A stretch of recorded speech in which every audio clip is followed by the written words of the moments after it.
मौलाना तहसीन जिलानी साहब के बयानात सुनने के लिए तहसीन जिलानी ऑफिशियल को सब्सक्राइब करें। आज तुम खाना खिलाओगे तो कल मैं खाना खिलाऊंगा। अगर 4 भाई हैं तो 4 भाई भी उनको तमाशा बना के छोड़ देते हैं कि कल तुम्हारे घर माँ खाएगी, परसों तुम्हारे घर खाएगी, तरसों तुम्हारे घर खाएगी, आज मेरे घर खाएगी। यार ये कैसी बात है? अब आपका मूसा अलैहिस्सलाम ने अल्लाह रब्बुल इज़्ज़त की बारगाह में अरीज़ा पेश किया, या अल्लाह जन्नत में जो मेरा रफ़ीक रहेगा मुझे उसको दुनिया में देखना है। हज़रत मूसा अलैहिस्सलाम ने जब इतना अर्ज़ किया तो अल्लाह ताला ने इरशाद फरमाया कि मूसा फ़ला जगह चले जाओ, तुम्हें वो तुम्हारा रफ़ीक मिल जाएगा जो जन्नत में तुम्हारे साथ रहेगा। हज़रत मूसा अलैहिस्सलाम उस जगह पहुँच गए।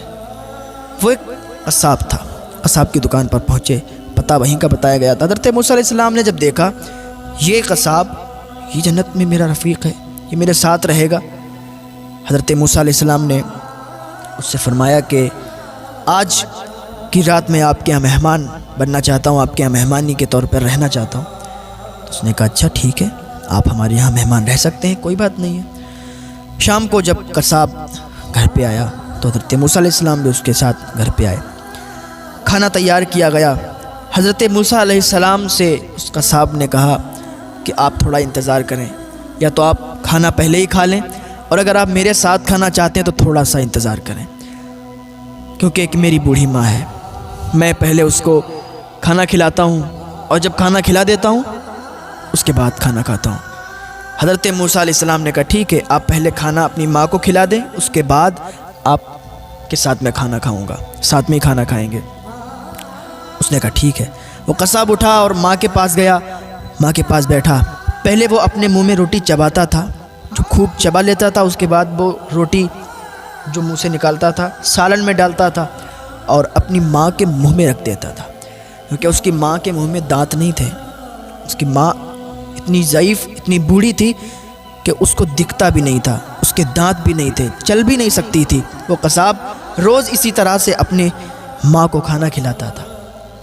आज के भी बच्चे हैं, आज की भी जनरेशन है, माँ अगर बुलाए तो बच्चे आते नहीं हैं, माँ अगर डांट दे तो बच्चे थप्पड़ मार देते हैं। अल्लाह से डरो, अल्लाह के हुजूर भी हाज़िरी देना है। माँ बाप को उफ भी मत कहना।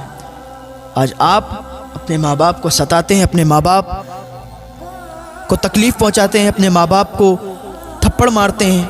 अपने माँ बाप को, एक इंसान ने अपनी माँ को जूते मार दिए थे, वो मैंने बयान किया था, जूते मार दिए थे। उसकी माँ रोने लगी, उसने अल्लाह की बारगाह में हाथ उठा दिए, मौला मेरे बेटे ने मुझे जलील किया है, जूते मारे हैं, या अल्लाह इसको जलील कर दो, इसको भी जलील करना। इसने एक माँ का दिल दुखाया है। उसने 4-5 दिन रोटी नहीं खाई थी और भूख की हालत में ही मर गई थी। तो अल्लाह ने उसको ऐसा दिखाया कि उसका पैर सड़ गया था, पैर रोता था, चीखता था, रास्ते में लोग उस पर लानत भेजते थे, माँ का गुस्ताख बेटा है। आज अल्लाह की लानत है इस पर कि इसका पैर सड़ गया और पैर में कीड़े पड़ गए, इसलिए क्योंकि उसने अपनी माँ को जूता मारा था। बच्चे जब नेक होते हैं तो माँ बाप का सहारा बनते हैं, और वो माँ बाप अपने बच्चों को दुआएं देते हैं, और उन्हीं की दुआओं से वो बच्चे एक दिन इतना ऊंचा जाते हैं, इतने बड़े बन जाते हैं कि दुनिया उन्हें सलाम करने पर मजबूर हो जाती है, दुनिया उनकी तारीफ़ करने पर मजबूर हो जाती है। वो बच्चे जो अपने माँ बाप की खिदमत करते हैं, दिल से उनकी सेवा करते हैं, हाँ अपने माँ बाप की सेवा करा करें, अपने माँ बाप की खिदमत किया करें। हाँ, वो बुढ़ापे में यही सोचते हैं कि हमारे बच्चे जब जवान होंगे तो हमारे बुढ़ापे का सहारा बनेंगे, हमारी खिदमत करेंगे। लेकिन आज सब कुछ उल्टा हो रहा है, कोई नहीं जाता है माँ बाप के करीब।